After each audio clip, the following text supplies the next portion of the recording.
Greetings, YouTube. This is Fragments of Memory, aka the Armchair Philosopher. I want to talk about seeing people as judgment seats. And I find that in my own personal life, I've been very guilty of that. I've been guilty of seeing people as judgment seats and not as human beings. Unfortunately, I've always felt like people were my judge, jury, and executioner. And that instead of it being a casual meeting, I was on trial or I was on a job interview or whatever the case might be.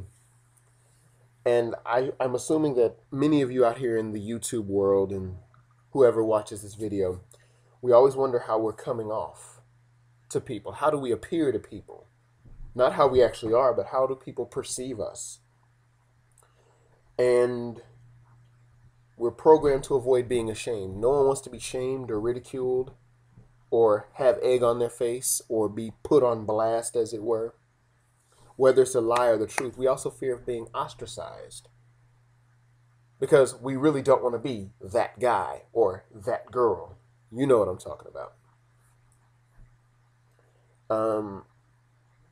When I was growing up, a little background about me, I was diagnosed as being partially autistic. I had to go to a special school district for a while. I had slower in classes. I had to play a lot of catch up. And I had strange little behaviors that come with autism, I believe. And a lot of people made fun of me and they put me in the box of being weird, and I felt ostracized and I felt that nobody would accept me. So every time I met someone and I got a glimmer of disapproval, I would retreat back into my own little world. Unfortunately, human beings are social creatures and we need to remember that. And no one likes to be rejected. That's a common human thing. No one likes to be spurned or snubbed or ridiculed. It's sort of like the guy that wants to ask the girl out, but he's too afraid. He's not afraid of getting the date. He's afraid of being rejected. He's afraid of getting dissed. And over the years, I've had female friends and acquaintances where when a guy approaches them and they reject the guy's advances, they'll go back to their girlfriends and go, "Girl, XYZ, XYZ. This so-and-so thought he could talk to me. How dare he, XYZ." And it all started in high school or even middle school if you want to get technical about it. And one of the things that a self-help author named Steve Chandler talked about in his book 100 Ways to Motivate Yourself, he said leave high school forever, because when you're a kid, you were fearless. But over time you were taught to be you were shamed and you were shunned and you were ostracized and you were poked fun at. So, he was saying leave high school forever, because all that approval seeking started in middle school, in the preteen ages, and then you have in high school it really packs on. High school is a hellish place. But the one thing that I'm struggling with now as an adult is basically just opinions are like assholes. Excuse my language. Everybody has one. Everybody's got one. Sometimes informed, sometimes erroneous.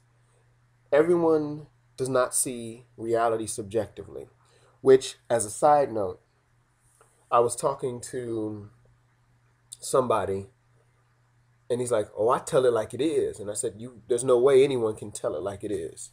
The only individual, the only being that can tell it like it is God Almighty, not me as a person. Because God is all seeing. He is omniscient, all knowing. Where we as human beings, we can't tell it like it is. I said, I can call it like I see it, but I can't tell it like it is. And of course he responded with, "I tell it like it is and I call it like I see it." Well, no one can ever truly tell it like it is, but I call it as I see it. And of course, since I don't see everything, I can only call it as I see it. Everyone has their own value systems, their filters, their lenses, their measuring stick, their criteria.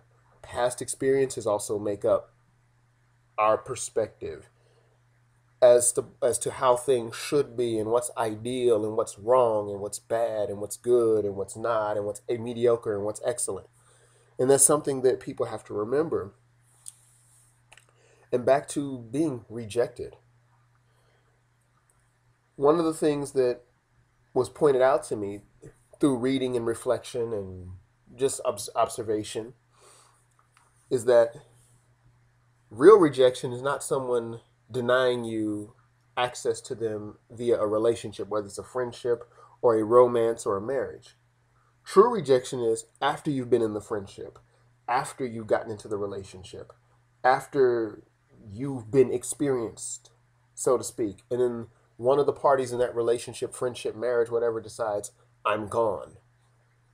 Basically, the person that didn't know who you were and rejected you is no big deal in comparison to the person that knew you, knew everything about you, and then rejected you after you've put time and sometimes money and sometimes blood, sweat, and tears into a person. And I'll even go as far to say that sometimes disapproval can be more painful than being beaten up. I can take a punch in the face before I can take someone's disapproval at times. Now, there's another book I read. It's big in the self-help circuit. It was Dr. Wayne Dyer's Your Erroneous Zones. And I'm going to hit you with a quote here real quick. To put it succinctly, you can never please everyone. In fact, if you please 50% of the people, you are doing quite well. This is no secret. You know that at least half of the people in your world are going to disagree with at least half the things you say.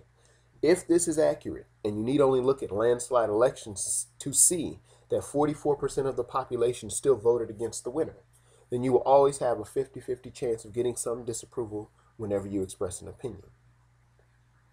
Now, I know that many of you are going to say, it doesn't diminish that feeling of being judged and found guilty or unworthy. People forget that, that hey, but realize that even in an election, the president has people that disapprove of him, or the congressman, or the city councilman, or the alderman of a ward, or the mayor, or whatever. There's going to be people that support him, but there's going to be people that go against him. There's going to always be some form of disapproval. Yes, I know that those feelings are painful. And sometimes people fear that once they're rejected, that's it. No one's going to accept them. That acceptance will be far away, or acceptance will no longer come. Now, I would respectfully disagree with that because someone out there respects you. It's kind of like the analogy of the ice cream.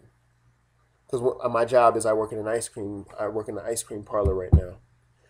And one of the things that I notice is certain people like certain flavors. Some like chocolate, some like vanilla, some like strawberry. Not everybody likes chocolate. Not everybody likes strawberry. Not everybody likes vanilla. And I think the thing is, don't try to be vanilla when you know you're strawberry. Or don't try to be chocolate when you're butter pecan. Because guess what? Someone's going to like butter pecan. Someone's going to like chocolate. Someone's going to like strawberry. Sometimes things get a little tricky there, but that is a reality. Well, this is just my 2 cents. This is just me getting some things off my chest about seeing people as judgment seats and not as people. Remember, people are people. They are not judgment seats. They are not God. And whatever their opinion is of you is ultimately that, based on something. It may not even be accurate. And if it is accurate, so what? We need to get this idealized image of ourselves out of our head, because there's nothing ideal about anyone. There's no such thing as the ideal person. The myth of the perfect stranger has got to go. That's my solution. We say nobody's perfect, but we like to believe we are secretly. Like, no one's perfect except me. And the reality is, none of us are perfect. When we go to the toilet, it stinks after we come out of that toilet. We all need to get in the tub or the shower and wash up. We all need to brush our teeth. We all wake up with morning breath. We all need to get prettied up, so to speak. Well, take it easy, YouTube. Over and out. Be easy like Sunday morning.